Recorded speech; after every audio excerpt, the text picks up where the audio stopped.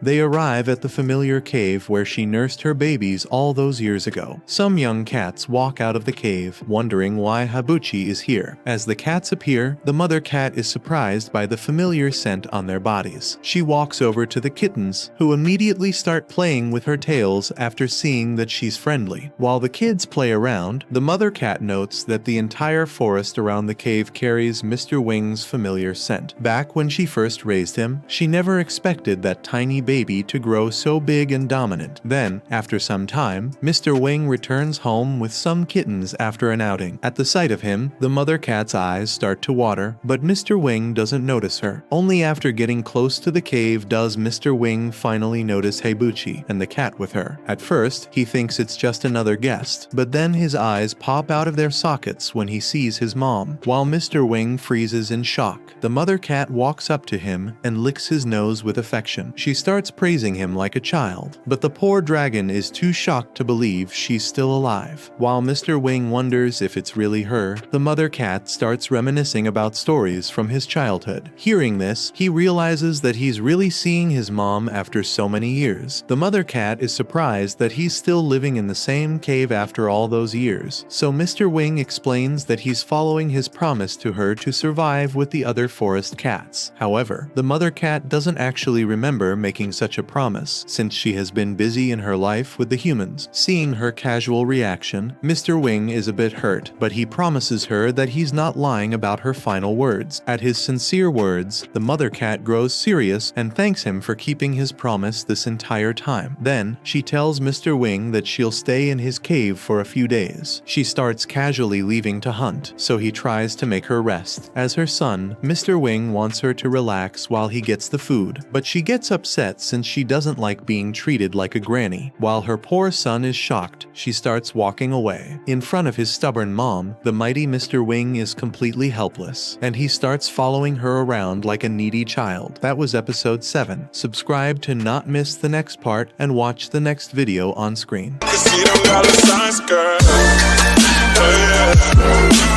heard that you addicted to them sands now, girl. Go ahead with your sticky ass.